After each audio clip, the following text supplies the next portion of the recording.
بسم اللہ الرحمن الرحیم۔ ناظرین گرامی السلام علیکم۔ ناظرین، آج کی اس ویڈیو میں ہم آپ کو بتائیں گے کہ چھپکلی کو مارنا چاہیے یا اس کو چھوڑ دینا چاہیے۔ آپ نے اکثر یہ بات سنی ہوگی کہ چھپکلی کو مارنے پر ثواب ملتا ہے، لیکن بعض لوگ اس بارے میں شکوک و شبہات رکھتے ہیں۔ ناظرین، آج کے اس ویڈیو میں ہم یہ بھی دیکھیں گے کہ کیا حضور پاک صلی اللہ علیہ وآلہ وسلم نے اپنی کسی حدیث میں ہمیں اس حوالے سے گائیڈ کیا ہے یا نہیں۔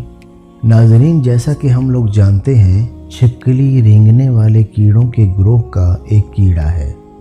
اس گروپ میں بہت بڑی تعداد میں پایا جانے والا رکن ہے۔ ناظرین، چھپکلی کی 5000 اقسام ہیں۔ زیادہ تر چھپکلیاں 4 ٹانگوں والی، 2 بیرونی کان اور ایک لمبی دم والی ہوتی ہیں۔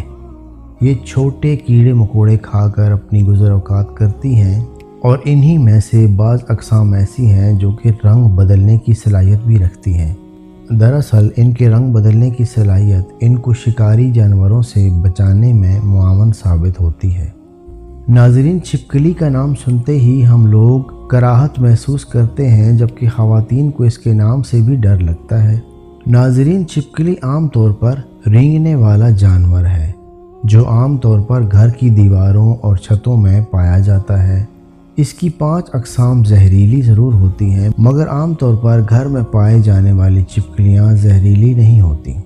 ان کو دیکھ کر کراہت کا احساس ہوتا ہے۔ چھپکلی کی بہت سی اقسام ہیں، کچھ جسامت میں بڑی ہوتی ہیں اور کچھ چھوٹی جسامت کی ہوتی ہیں۔ ناظرین، اب ہم اپنے موضوع کی طرف آتے ہیں کہ کیا چھپکلی کو مارنا ثواب کا کام ہے۔ ناظرین، مسلمانوں کا ماننا یہ ہے کہ چھپکلی کو مارنا ثواب کا کام ہے۔ اگر ان کو نہ مارا جائے تو گھر سے ضرور نکال دینا چاہیے۔ اس کو منحوس سمجھا جاتا ہے۔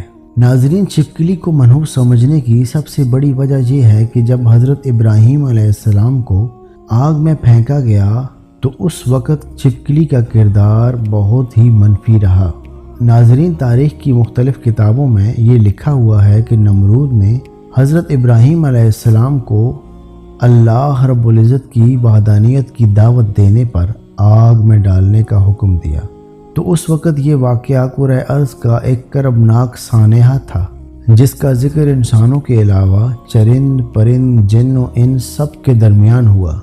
اس موقع پر ایک روایت کے مطابق جب چیونٹی اور چھپکلی کے درمیان اس واقعہ کا ذکر ہوا تو چیونٹی نے حضرت ابراہیم علیہ السلام کی حمایت کی، جبکہ چھپکلی نے غرور میں آ کر آپ علیہ السلام کی حمایت نہیں کی۔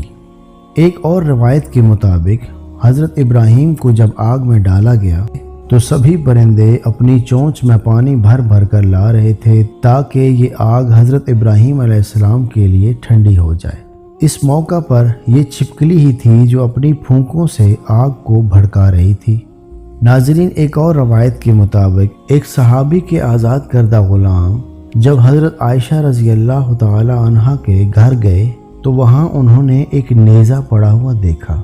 انہوں نے بی بی عائشہ رضی اللہ تعالی عنہا سے دریافت کیا کہ اس نیزے کا مقصد کیا ہے۔ جواب میں بی بی نے فرمایا کہ یہ چھپکلی کو مارنے کے لیے ہے۔ ناظرین، اب ہم آپ کو بتاتے ہیں کہ نبی کریم صلی اللہ علیہ وآلہ وسلم کی تعلیمات کیا ہیں۔ احادیث مبارکہ کے مطابق عربی زبان میں چھپکلی کو وسق کہا جاتا ہے۔ البتہ اس کی کئی اقسام ہیں۔ گھروں میں پائی جانے والی چھپکلی وسق کی ایک قسم ہے۔ جب ہمارے پیارے آقا حضرت محمد صلی اللہ علیہ وآلہ وسلم سے تو آپ صلی اللہ علیہ وآلہ وسلم نے اس کو قتل کرنے کا حکم دیا۔ ناظرین، آپ کو بتاتے چلے کہ چھپکلی کو مارنے کی حکمت کیا ہے۔ تو ناظرین، اس کو مارنے کی سب سے بڑی حکمت یہ ہے کہ یہ ایک موذی جانور ہے۔ یہ ایک تکلیف پہنچانے والی مخلوق ہے۔ اس کو مارنا جائز ہی نہیں بلکہ ثواب کا کام ہے۔ آپ ایسے واقعات اکثر سنتے ہیں کہ کسی گھر میں بہت سے افراد نے زہر ملا دودھ پی لیا اور وہ ہلاک ہو گئے۔